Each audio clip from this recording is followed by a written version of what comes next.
நம்முடைய பிதாவாகிய தேவனாலும் நம்முடைய இரட்சகராகிய இயேசு கிறிஸ்துவினாலும் உங்களுக்கு கிருபையும் சமாதானமும் உண்டாவதாக. கிறிஸ்து இயேசுவுக்குள் அன்பான சகோதர சகோதரிகளை, இன்று நாம் தியானத்துக்கு எடுத்துக்கொள்ள இருக்கிறதான வேத வசனம் 1 தீமோத்தேயு 6:6. போதும் என்கிற மனதுடனே கூடிய தேவ பக்தியே மிகுந்த ஆதாயம். ஆமென். மனிதன் நல்லவன்தான், ஆனால் அநேகரது மனம் திருப்தி அடைவதில்லை. போதும் என்று சொல்ல மறுக்கிறது அநேகருடைய மனம். இன்றுள்ள வாலிபர்கள் கண்கள் இச்சைகளினால் நிறைந்து காணப்படுகிறது. அநேகமாயிரம் நவ நாகரிக அலங்கார பொருட்கள் இச்சைகளை உண்டு பொருட்களை தயாரிப்பது யார்? தேவ மனிதனா? இல்லையே. கீழ்த்தரமான உடைகள், மேக்கப், சிங்காரிப்பு இவை யாவுமே மாம்ச சிந்தையின்படி மனிதனின் தயாரிப்பு தான் ஆகும். நாம் இயற்கையிலேயே மிகவும் அழகாக படைக்கப்பட்டவர்கள்தான்.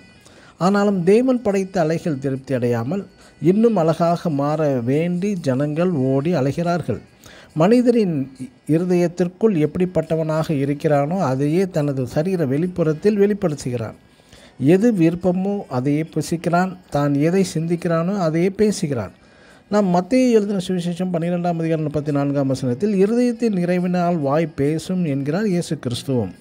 மற்றும் நீதிமொழிகள் 23:7 அவன் இருதயத்தின் நினைவு எப்படியோ அப்படியே அவனும் இருக்கிறான் என்று சாலமோன் ஞானியும் குறிப்பிடுகின்றார்.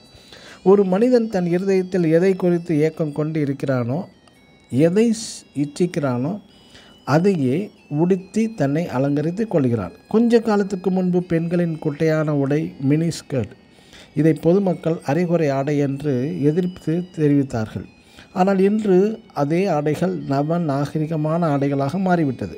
பிரியமானவர்களே, உங்களை அழகுபடுத்தும் அழகு சாதன பொருட்கள் யாவும் கொஞ்சம் காலம் மட்டுமே. எனக்கு அன்பான தேவனுடைய பிள்ளைகளை, உலக நவ நாகரிகத்துக்கும் உலக வேஷத்துக்கும் ஒத்த வேஷம் தெரியாதவன் ஒரு உண்மையான தேவ மனிதன், ஓர் கிறிஸ்தவனையோ தேவ மனிதனையோ தேவனுக்குள் வளர்ச்சியடைய செய்வது என்பது அழகு சாதன பொருட்கள் நவநாகரிக ஆடைகள் மூலம் அல்ல. ஒரு மனிதன் தேவனோடு உள்ள உறவின் மூலம் அவனது நடக்கையிலும் அவனது குணாதிசயங்களும் வளர்ச்சியடைந்து இருதயத்தில் சுத்தமுள்ள மனிதனாக காணப்பட்டு தேவனை தரிசிப்பார்கள்.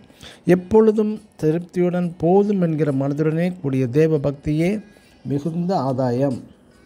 God bless you.